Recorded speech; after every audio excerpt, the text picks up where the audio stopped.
Hello, hello. So enough of grammar now. Today we will be talking about places and buildings, a few examples and their pronunciation. Let's begin. The name of the countries. Germany is Deutschland. If you understand it here, it is pretty logical and interesting. Deutsch is German, the language of course, and Land means country in German. So by adding it together, it means the country of German language, which makes it Deutschland. France. France is called Frankreich. Frankreich. Here, CH is pronounced as sh, Frankreich. So it's not Frankreich, but Frankreich. Italy is Italian. Spain is Spanien. A quick tip, SP at the beginning of a word is pronounced as sp, not spur, but sp with an additional h sound. So that's why it is Spanien. Then we have Europe. That is called Europa. Europa. Moving on, if you know that in English, a few countries like USA uses the in front of them. We have the similar concept in German as well. So here's a list. Switzerland, it's just not Switzerland, but the Switzerland. So how do we say that in German? Die Schweiz. Die Schweiz.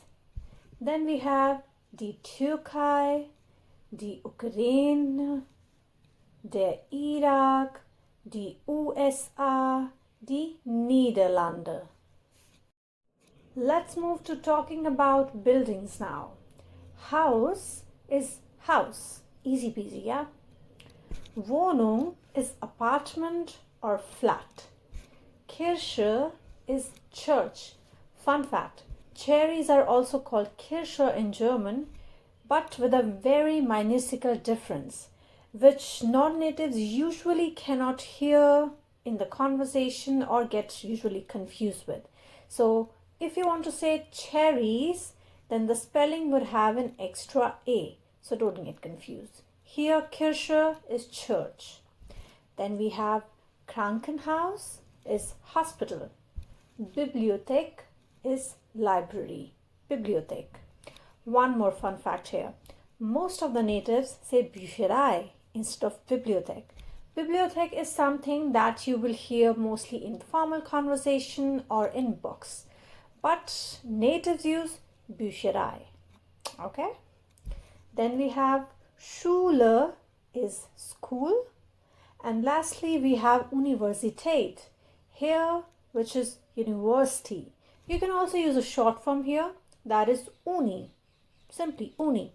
Time for some examples.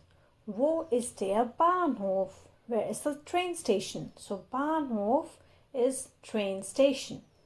Ich gehe nach Hause. I'm going home. If you notice, the spelling of house was H-A-U-S. We have just learned it 2 minutes ago, right? But here we have specifically written H-A-U-S-E, which is not wrong. It's absolutely correct. It's no typo here. So in German, a house without E is more like a building. Yeah, so it can be different houses, not just a residential building, but it is just a building. But home, Hause. Ich gehe nach Hause. Ich bin zu Hause. Home is more like a concept of accommodation where you live. So it could be a whole house from bottom to top. It can be an apartment, anything but accommodation. That is Hause. Then we have, ist das hier ein Krankenhaus? Is this a hospital? Das ist meine Wohnung. This is my apartment. Now quick pronunciation tips. The first 3 words we have already learned before, right? The new entry here is of H in the middle of a word. So the sound is almost silent. Bahnhof. So we don't really say the H in Bahn. It's not Bahan, Bahnhof, that's totally wrong. It's Bahnhof. The H sound is almost negligible here. Alrighty, so that's the end of today's lesson. I'll see you next time. Ciao.